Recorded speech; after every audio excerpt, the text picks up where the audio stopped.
So with me now, two of our most successful competitors, our two champion swimmers from the Paralympic Games, Sophie Pascoe and Mary Fisher, who believe them between them won 10 of the 17 medals that the New Zealand team in its entirety won. So very successful games for both Sophie and Mary. Mary, let's start with you first of all, your first Paralympics.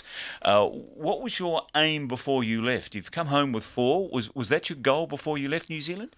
My goal is just to, swim my fastest in every event possibly, and really, I probably would have been a bit disappointed if I hadn't swum my fastest ever time. So just to make finals and, get a bit of bling medal stuff, it was just great. So you won 2 in freestyle events and 2 in 1 in medley and 1 in backstroke. Is freestyle your favourite stroke, your favourite discipline?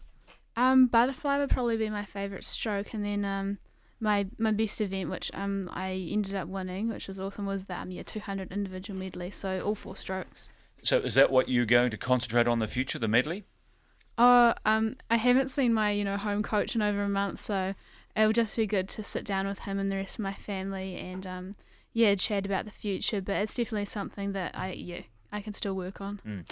You've got a lot of things to talk about. Sophie, I think I remember reading or hearing somewhere before you went away that your aim or someone had decided that you were going to win 6 medals, presumably from your point of view you wanted to win 6 gold medals. So you've come home with your 6 medals. Are you happy with that?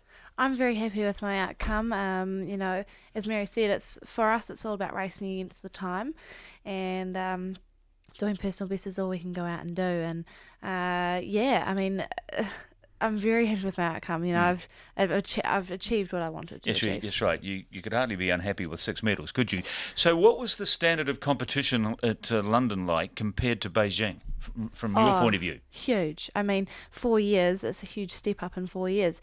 And you've got the likes of the unexpected coming through as well. And that's what we want to see. And it's just growing so much at the level of competition in Paralympics now is so high that, if I wasn't training the amount I do today, we wouldn't even be in the top 8. What about other differences that you now, reflecting back on the 2 games, that you can identify? Say, for example, in terms of public support, was there any difference between Beijing and London? Oh, very much so. Beijing was a great games, don't get me wrong, but London really stepped it up and put it on for us this year, and they showed that by getting the public behind us in Great Britain. Having every day a packed out stadium of 17,000 people cheering for us was just huge, and the Great Britain didn't even care if it was New Zealand winning or their own country. The cheer was just as loud, and that's what we need, and that's the support that we deserve as well. Are you what's that now, 10 medals you've won from the Paralympics? Are you done with these games? No, I think you'll be seeing me around for a little bit longer. I would like to see my long-term goal being Rio. Yeah. You want to go another 4 years' time. And Mary, I guess you've had one taste. You'll be first on that plane, will you, to Rio, all things being well? Oh, absolutely. It's the build-up has already started for everyone that will do well in Rio. But I really love swimming. So. Mary, tell me as a sighted person about some of the difficulties I'm trying to imagine that you must experience swimming in the water. Is there, first of all, any fear when you're in the water? I don't think so, not for me, just because I've always done it quite a lot. But So for example, when you're turning at each end of the pool and you're trying to regulate your pace, how do you process this? So what happens is, I have a person standing at either end of the pool when I'm racing, and all the swimmers in my classification have blacked out goggles, so no one has any light perception at all. And we've got a tapper who doings us on the head or back, alerts you to the wall. So you don't do it by counting strokes from one end of the pool to the other. No, it's compulsory to have a tap when you're racing, but when I'm training and things, you're always thinking about your stroke count and your technique. And then one of the other things that I probably have trouble with is everyone else can kind of glance at the coach or at some video footage and automatically, in a split second pick up something that might be a bit tricky, whereas it takes me a lot longer to try and change something, and then everything is about feel. Yeah. And so how many hours a week would you spend in the water in terms of training?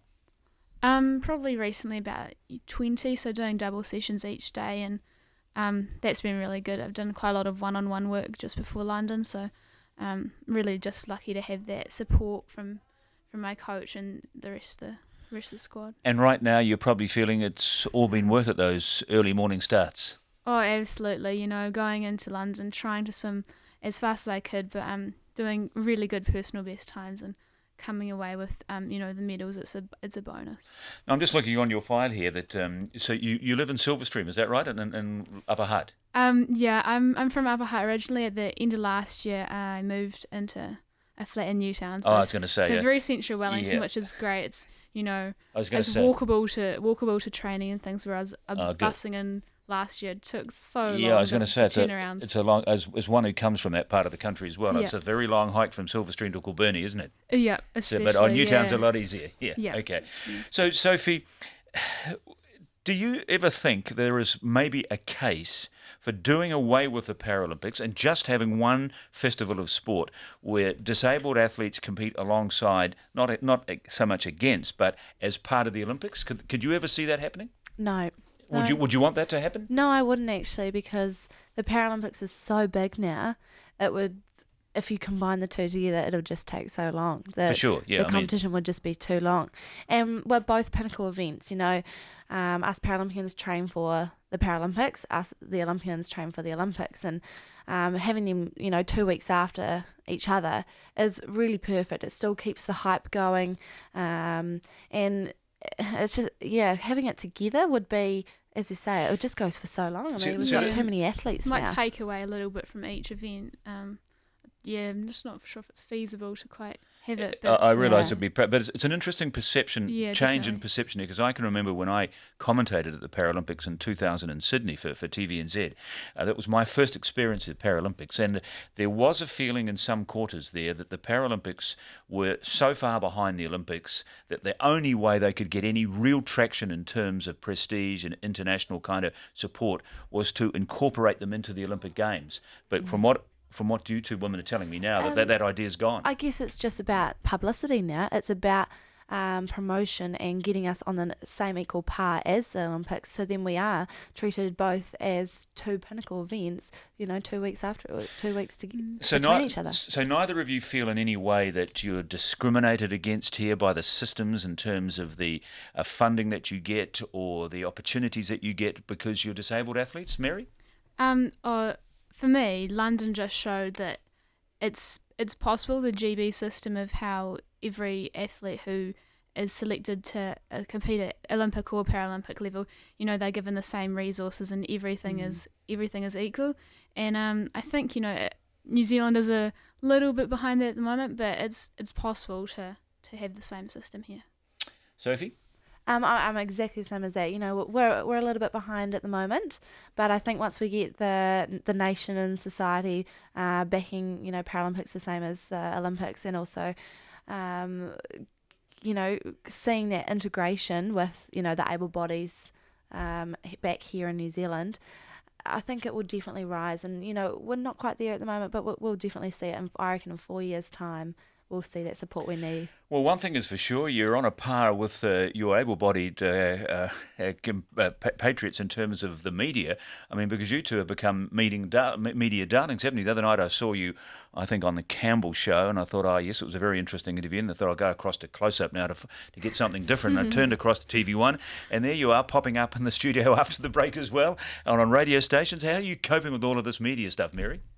It's a huge change, Going to London, you're focusing solely on swimming, swimming your hardest, and just putting every ounce of energy you have into your performance. And then to come back here and kind of be shattered from 2 12-hour flights and get thrown into this. Yeah, it's what different. It's like.